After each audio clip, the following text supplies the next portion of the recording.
O inferno no zoroastrismo.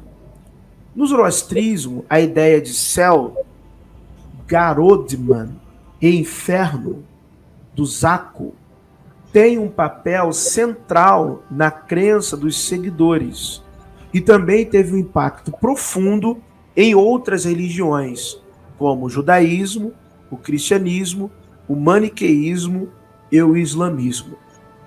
Eu estava estudando o Islã, né?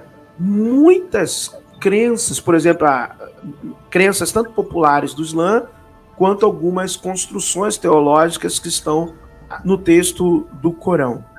Muitas, em parte, provém ainda de crenças zoroastrianas. Por exemplo, a viagem cósmica do profeta Mohammed, que Allah o tenha, essa viagem cósmica é uma cópia da viagem cósmica de Zoroastro. Então, o Corão também carrega muitas influências do zoroastrismo. Então, o zoroastrismo não impacta somente em um primeiro momento o judaísmo e o cristianismo. Há especialistas na cultura, teologia, exegese, antropologia, gerada a partir das mitologias persas, que conseguem rastrear a influência persa em diversas culturas da Ásia. Culturas que sofreram a influência dos impérios, ou melhor dizendo, dos imperadores, que levaram a cultura zoroastriana à frente. Tá? Assim também como o imperador Ashoka com o budismo, assim como Constantino com o cristianismo. Né? Os imperadores tinham por determinada questão, princípio, de manter uma uniformidade religiosa / política, e era necessário, então, que a religião tivesse um caráter expansionista para uniformizar o pensamento. Tá? Muito correto, o Espírito Santo vem do zoroastrismo. Eu falei até sobre isso numa live que eu fiz, rebatendo lá aquela aberração daquele Twitter do Iago Martins. Aí eu falo sobre isso, que o Espírito Santo vem do Spenta Mainyu. E é bem copiadinho mesmo, bem bonitinho.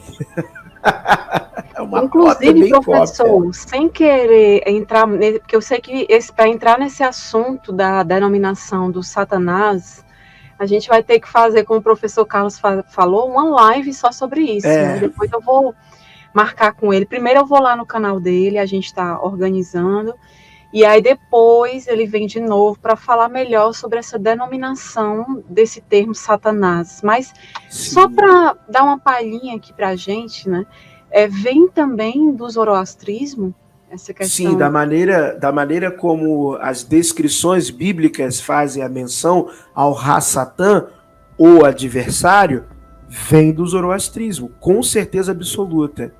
Eu até fiz uma menção na live anterior da tentação de Jesus no Evangelho de Mateus, no capítulo 4, é uma cópia da tentação de Zoroastro. Vem de Dade, capítulo 19. O Arimã, ou Angra Mainyu, o espírito destrutivo, ele é um opositor do Ahura Mazda, do Ormades, do Senhor da Sabedoria. Ele tem o seu exército, a sua milícia de demônios que atacam os pensamentos humanos, o comportamento humano, a carne humana. Então, esse modus de atuação, de ser o tentador, de ser o adversário, de se projetar para destruir a humanidade, tudo isso que é alocado na literatura apócrifa judaica e na literatura neotestamentária vem do Arimã, vem do zoroastrismo, vem dos textos de Zoroastro. Isso aí, sem sombra de dúvida. Vamos dizer assim, a absorção teológica é essa, mas tem uma questão também antropológica, né, que também os persas têm a sua própria mitologia para dizer como surgiu esse Arimã, né, tem a sua percepção, e antropologicamente a gente também tem uma certa antiguidade dessa crença de alguém que vem de baixo, que vem do sul, que vem para cima e coisa e tal. Tem, né? Satanás tem umas cara de carranca sempre, né? Meio carrancudo, então Sim. é até sensível, é um tema sensível, mas tem gente que se debruçou sobre isso aí. Tem um livro muito bom em francês, ele não tem em português, que o nome dele é A Origem de Todos os Cultos.